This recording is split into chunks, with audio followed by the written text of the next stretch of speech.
the night you got from Kyle Guy, what were you expecting that at all? And what was your messaging? What was the kind of preparation you had with him? Yeah, we had a walkthrough this morning. The guys had some individual workouts last night, so they were able to touch the ball, get a little bit of a sweat. But other than that, it wasn't like we've had a mini training camp or anything.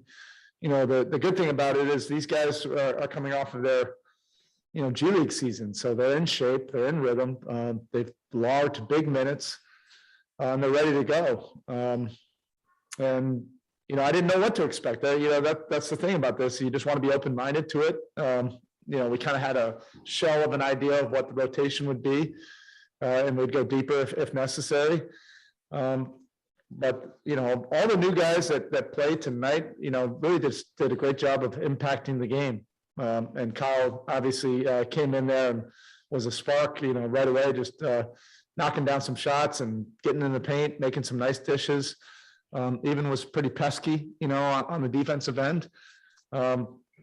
Historically, that's who he's been. He's a gamer, and usually rises, to the competition and finds a way to make different plays. But it was fun. That was a fun night, and it was fun seeing these new guys contribute and looked like they were enjoying themselves out there. Our vets enjoyed them, playing well and contributing to the win.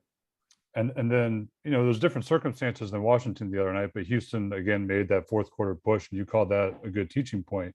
Did you like how the team responded to that little run down the stretch? Definitely. Other than one of the turnovers, but I thought defensively we flattened them out a little bit.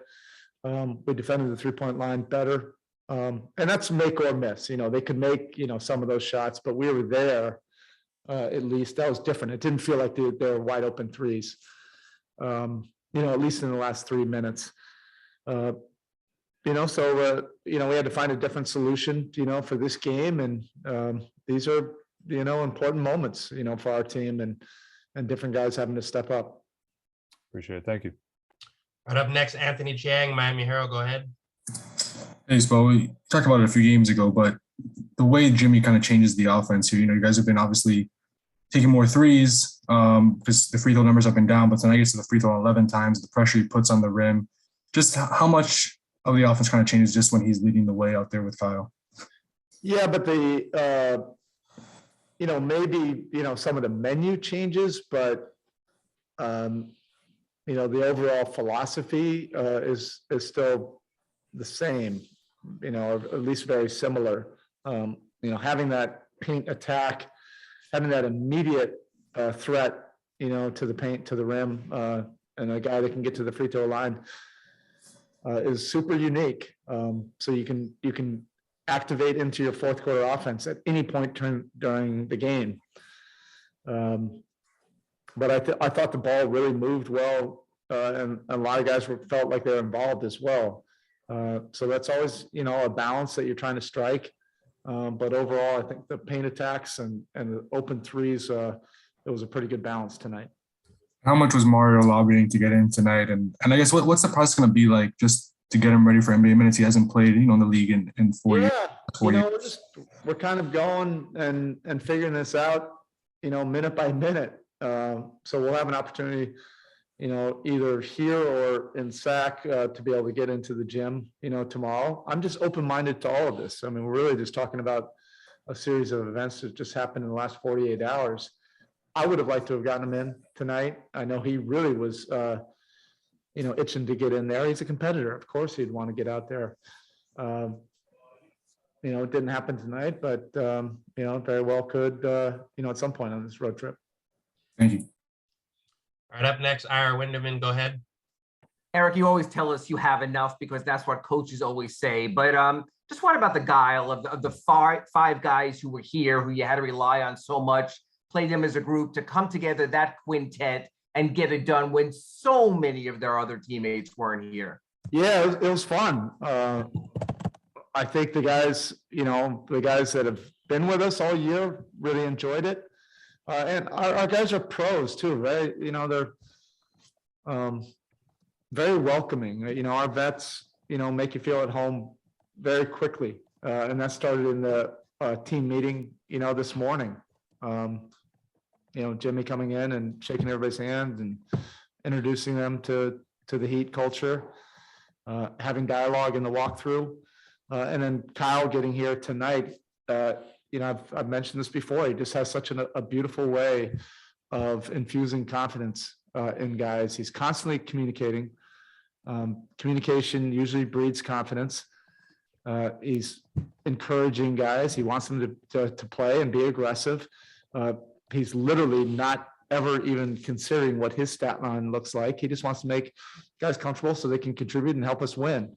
And I think you saw that tonight. And these are extreme circumstances for everybody, but these also can be memorable nights that you remember and have some fun, and guys get to enjoy the competition. Knowing everybody knows what we're about, the Heat. So, we don't have to pound it on people's head, like how important competition, how important it is for us to, approach this, to win.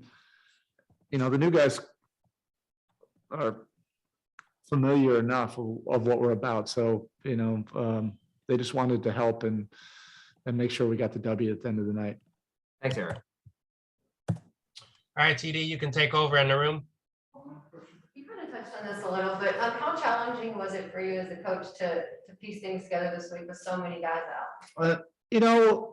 I'm not trying to judge it or even say that it's difficult. These are extraordinary times for everybody, in the world and in our association. And you have to show adaptability.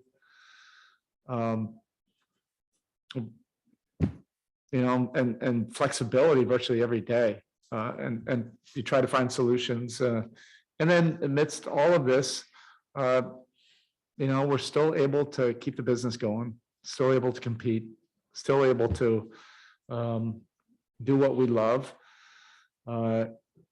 and be challenged in this profession, and find different solutions through very uncommon circumstances. But we've had enough of our core guys that that helps, so everybody understands what we're about and what we're trying to get accomplished. And looking back on it, you hope that these can be like meaningful experiences that can help you down the line as well.